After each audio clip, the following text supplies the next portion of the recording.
आपको हमेशा से क्लियर था कि यार ये जो खाने वाला जोन है, जो मेरा ये फूड व्लॉगिंग वाला स्टाइल है, मेरे को हमेशा से इसी में जाना है? नहीं। वो क्लैरिटी थी? तो क्या था मतलब? मैं तो बहुत कंफ्यूज था यार। I am not your that guy जो कि बहुत विजनरी था, बहुत इंटेलिजेंट था। मैं तो बहुत बुरा हूँ हर चीज़ में। मैं सच बता रहा हूँ, ना मेरे को पढ़ने का शौक था, काश होता। मैं तो अब सोचता हूँ कि काश मैंने उस टाइम पढ़ाई पे ध्यान दिया होता, काश मैं उस टाइम बुक्स पढ़ता होता। अभी भी मैं पढ़ने का काश मेरे को शौक होता, तो मेरी बहुत प्रॉब्लम्स जो मेरे को लाइफ से सीखना पड़ा है ना, वो मैं पढ़ के सीख चुका होता, जो कि बहुत सारे लोग कर लेते हैं। मैं पहले गलती करता हूँ, ठोकर खाता हूँ, फिर जाके सीखता हूँ। सबसे बड़ी दिक्कत यही है। पर यार वही तो और तरीका इसीलिए है। मेरे लाइफ के बहुत सारे साल वेस्ट हो जाते हैं। अच्छा, उस सेंस में मतलब टाइम बहुत वेस्ट हो जाता है ना। फॉर एग्जाम्पल किसी ने उस चीज के बारे में, फॉर एग्जाम्पल कोई बंदा MBA करने गया है, मास्टर्स करके आया है और ढंग से IIM से पढ़ के आया है, वो एक बिजनेस में कई सारे स्टेप स्टार्टिंग में ही अवॉइड कर देगा, गलतियां। But you being a beginner, आप वो गलती करते रहोगे और वो जो 2 साल में अचीव कर लेगा ना, after is good quality education, आपको 5 से 6 साल लग जाएंगे, क्योंकि आप गलती कर करके सीखोगे, उसको पहले से ही पता होगा। What I think. मुझे लगता है कि यार उल्टा है थोड़ा सा। मेरे को लगता है जो आदमी ठोकर खा खा के ऊपर चढ़ा है ना, वो रहता भी ऊपर है। रहता ऊपर है, हाँ ये बात तो है। जो अगर अवॉइड करके दिमाग लगा के पहुंच गया, चलो वो स्टे नहीं कर पाएगा यार। इसको हम जनरलाइज नहीं कर सकते। मैं टू बी ऑनेस्ट बता रहा हूँ आपको, इसको हम जनरलाइज नहीं कर सकते। For example I tell you, if a person has learned to manage his finances, अपने फिनेंसेस मैनेज करने। फॉर एग्जाम्पल मुझे ये भी नहीं पता था कि एक स्टॉक में कैसे इन्वेस्ट करना है, समझ रहे हो? तो कितने टाइम मेरा पैसे सिर्फ या तो FD में रखे हुए हैं, या फिर for example I tell you, मेरे को GST का कॉन्सेप्ट नहीं पता था। ठीक है, मेरे CA ने बोला GST ले लेते हैं। मैंने कहा GST ले लेते हैं, और ले लेंगे, कोई नहीं, आराम से ले लेंगे। मैंने कैमराज वगैरह परचेज कर लिए, ऑफिस के लिए कंप्यूटर ले लिया, GST नहीं परचेज करा। और उसके बाद मैं जाके GST लेता हूँ।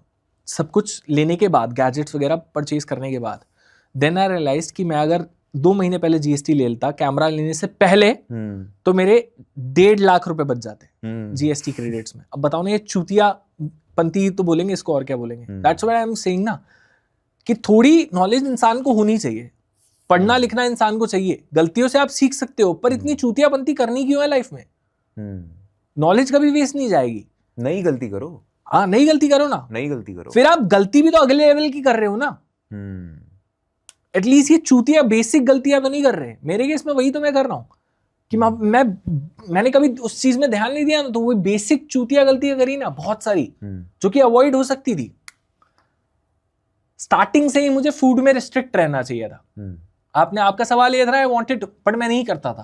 तो क्या करते थे फिर? I used to do many different bullshit concepts here and there. कुछ वर्क करते थे, बहुत अच्छे वर्क करते थे, बट मेरी ऑडियंस को हमेशा से फूड चाहिए था। मुझे इरिटेशन होती थी कि मैं एक ही चीज थोड़ी करता रहूंगा लाइफ लॉन्ग। तो अब क्यों कर रहे हो? क्योंकि मुझे समझ में आ गई, मैं बोलता ना, समझ आ गई 2-3 साल गलती करने के बाद कि खाने वाला कंटेंट आपके लिए। जब मुझे समझ में आया कि ग्रोथ नहीं हो रही यार, फिर मैंने वही देखा कि जो जो चीजें नहीं वर्क कर रही उनको साइड हटाओ ना, जो वर्क कर रहा है उसी पे मेहनत करो। वो चीज खुद को एक्सेप्ट कराने में बहुत टाइम लग गया कि भाई हमेशा ये नहीं है कि you have to choose your destiny. क्या पता आपकी डेस्टिनी ने कुछ आपके लिए चूज कर रखा हो। देन आई रियलाइज दैट कि मैं जिस चीज से भाग रहा हूं ना, क्या पता मेरे फेट ने चूज ही मेरे लिए यही कर रखा है। This is what I am made for. फिर वो एक अवेकनिंग हुई। देन आई रियलाइज कि भाई मैं इसी के लिए बना हूं शायद। और जब मैंने फिर वो करने लगा, ब्रो जो रिजल्ट्स मिले। दूसरी चीज, same college example, I tell you, when I was in a field जो कि बहुत सुपर कॉम्पिटिटिव थी, my confidence was shattered. When I was in school, मेरे से ज्यादा एक से एक बनता था।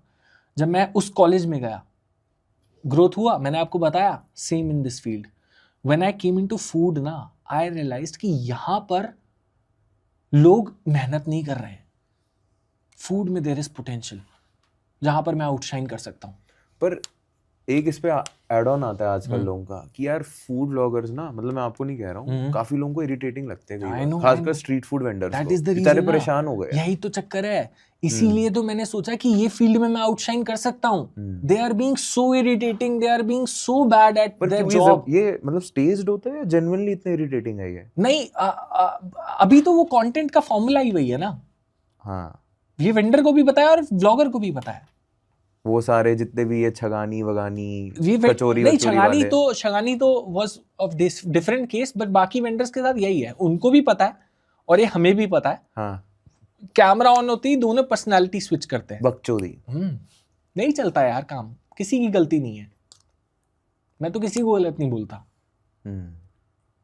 आजकल अपना काम चलाने के लिए जो करना है बंदा कर रहा है यार, पूरा एफर्ट डाल रहा है, चाहे इरिटेटिंग क्यों ना होना पड़े उसको। व्लॉगर को पता है कमेंट्स आएंगे, व्लॉगर को पता है लाइक्स आएंगे, गालियां आएंगी, पर एंगेजमेंट है उसके हिसाब से। हाँ, अब पेट भर जाए उसके बाद तो गालियां भी अच्छी लगती हैं, पर खाली पेट तो वो भी नहीं अच्छी लगेगी। ऑडियंस से कैसा कनेक्ट है आपका अपनी अब वाली? अच्छा हो गया यार, अब आई एम लाइकिंग इट। बहुत टाइम लगा वो भी बिल्ड करने में। सेम फूड जब एक रेगुलर हुआ ना अपनी फील्ड में, ऑडियंस को भी पता लग गया अब यही आएगा इस चैनल पर। उनकी भी एक्सपेक्टेशन थी, वो भी इनपुट्स देने लगे, मैं भी इनपुट्स लेने लगा। देन थोड़ा सा एक अच्छा कनेक्शन बिल्ड हुआ।